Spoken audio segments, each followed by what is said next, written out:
მოგესალმებით მეგობრებო, ეს არის ახალი YouTube არხი შუქურა და მე მისი წამყვანი ლევანი ვარ. დღევანდელი თემი პალატენა. დღევანდელი ვიდეოს თემაა ჰობი.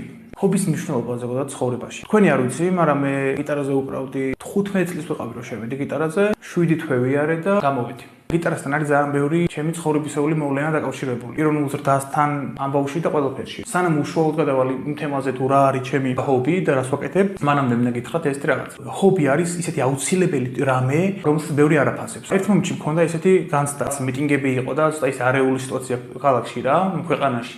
და მეთქი მაგის დედაც რა ვაფშე არ მინდა, არაფერს ხალისი არ მქონდა რა, მაგრამ ბიჭო, ერთ მომენტში პროსტა მივედი გიტარასთან დაუკარი და მივხვდი რომ ესე ჯობია ვიცხოვრო ვიდრე იმის გარეშე. რაშიც არ უნდა იყო გახვეული შენ პირადად ან შენი ქვეყანა. ნებისმიერ შემთხვევაში ჯობს რომ რაღაცა აკეთო, ვიდრე არაფერი აკეთო და მაინც ტრაკისკენ წახვიდე რა. ჰობი ისეთი რამეა, რომელიც უეჭველად უნდა გქონდეს. აი პირველ იმპრეშენს გეტყვით ძალიან მოკლედ, გიტარა როგორ გაჩნდა ჩემს ცხოვრებაში. მე და ჩემი ახლობელი ვიყავით მაღაზიაში. შემოვიდა ერთი ძალიან მაგარი ტიპი. მაშინ ვარ 15 წლის და ვინც იცით ძიმე ჯვარი, ქართული როკ ბენდი იყო რა. მამუკა ჩიხლაძე იყო სოლისტი გიტარისტი. ბიჭო შემოვიდა კონცერტიდან, არ ვიცი სად უკრავდა, მაგრამ მაგარ დუხზე იყო და მეთქი რა მაგარია თუ რაღაც რა. სანამ მამუკა შევხვდებოდი, წელიწად ნახევარი მქონდა გიტარა, რომელზეც დაკვრა არ ვიცოდი. და რატო? ჩემი პირველი გიტარა ვიყიდე ჩემს სახლში. და როგორ მოხდა? ჩემმა ერთ-ერთმა ახლობელმა შალა მაღაზია და 600 ლარიანი გიტარა ვიყიდე 250 ლარს. რო შევხედე გიტარას, ანუ მეთქი ის რა არის? რო ვიყიდე წელიწად ნახევარი მქონდა და პროსტა მქონდა. შემოჟოლები რომ დაინახეს რომ მართლა მინდოდა გიტარაზე, ბოლოს შემიყვანეს. და აი ეს იქ რო დაუბრუნდეთ, მაღაზიაში რო შევხვდი რა, ბამუკას. ჩემიანი დიდი იყო მაშინ რა, ვისთან ერთადაც ვიყავი და უთხრა რომ გიტარაზე ხო არ ამზადებთო რა, ჩემიანს უნდაო რომ მისწავლოსო. და ბიჭო, ბაზარი არ არის, არ არის პრობლემაო.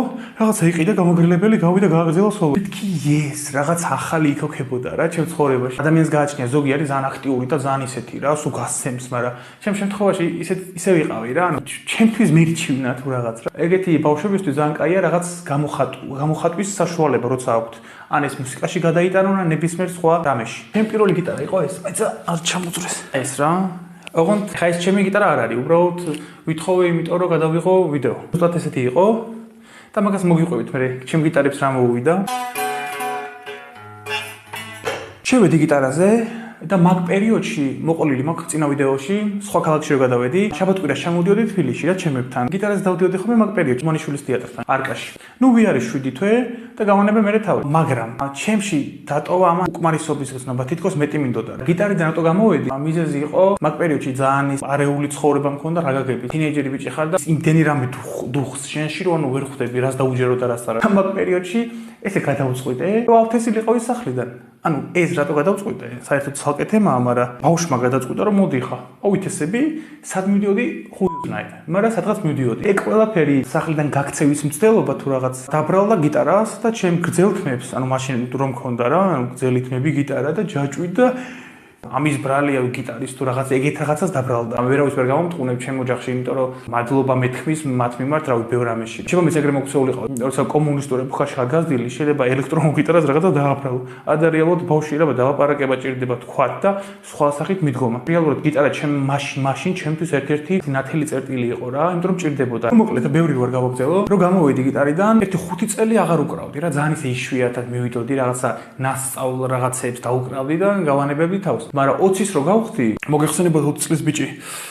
უდუხს ყველაფერი რაც სადუღებელია. ნუ ერთი გოგო მომეწონა. გიტარა ვიყიდე, ანუ გავაცოცხლე ჩემში ის რაღაც ძველი, აკუსტიკური გიტარა ვიყიდე მაშინ, შავი და დავიწყე რაღაცების წერა რა. იქამდე რაღაც მცდელობები რომ მქონდა, რომ მეთქი რაღაც ლექსებს წერდი, ძალიან ისე იშვიათად სადღაც რაღაცას და ვიღაც რომ მომეწონა, მეთქი, კარატე, მეთქი ეს ძალიან მუღამში შევედი და ბიჭო აღმოვაჩინე, რომ მგონი უმღერი. წერ რაღაც ლექსებს, რაღაც პონჩი დაკვრაც ვიცი, ხმაც მესი ამოვნა თითქოს. ცალკე თემა იქნა მოხდა იმ გოგოსთან მიმართებაში. ის ურთიერთობა როგორც კი დამთავრდა ის გიტარა ჩემ ცხოვრებაში, ავტოვე სადღაც ქუჩაში. როგორი ქაოსურიც იყო მაშინ ის ჩემი დამოკიდებულება იმ ადამიანის მიმართ, ისეთივე ქაოსით დავტოვე გიტარა ქუჩაში რა.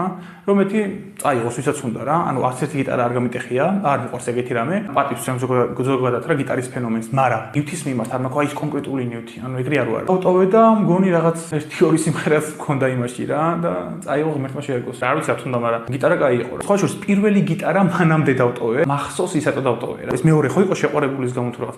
პირველი იყო გიტარაზე რომ გამომიყვანეს, დავსაჯე ჩემი ოჯახი, ეს გიტარა დავტოვე სადღაც რა. კი არ დავსაჯე, აი რაღაცა ვერ გავიგე რა მინდოდა რა, თან მინდოდა, თან არ მინდოდა, თან უარი ვთქვი, თან მინდოდა, ანუ არ ვიცოდი რა მინდოდა რა. დამღალა ყველაფერმა, მოდი ამ ჩემ წითელ გიტარას მოვკვიდებ ხელს და ეგეც დავტოვე სადღაც. აი მარჯანიშვილი უზნაძის გადაკვეთაზე სადღაც დავდე ამაზად წერილი ჩავდე მეთქი.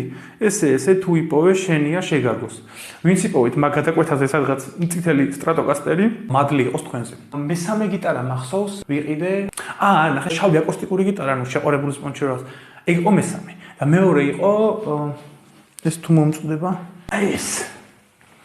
ეს ვიყიდე ლომბარდში 250 ლარად რა და მე კიდევ მაგარია. როკის დიდი მოყვარული არ ყოფილი ვარ, ანუ უფრო ბლუზი და რამე. ეს დავითრიე რა. ამ გიტარასაც რო უწევდა უკვე, სადღაც ქუჩაში დატოვება, ჩემი ოჯახის წევრმა შეამჩნია ეს. მოდი მაჩუქეო რა. გაითქო რა და ვაჩუქე და რო ვაჩუქე მაგიტო არსებობს ეს გიტარა აქ სახლში ჩვენთან, თორე ესეც ვიღაცას ექნებოდა უკვე ჯიბეში. იმიტომ რომ როგორი დაალაგებულიც ვიყავი მაშინ ემოციურად, ეგეთ დაალაგებული იყო ჩემი გიტარებთან მოპყრობაც. რეალურად გიტარის ბრალი კი არა, ჩემი ბრალი იყო, მაგრამ ეხლა ბავშვს მაგას ვერ მოთხოვრა, რომ მაგას მივხვდეს.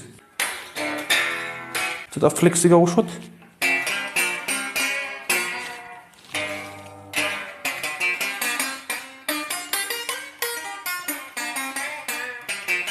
კომბი აღარ მინდოდა.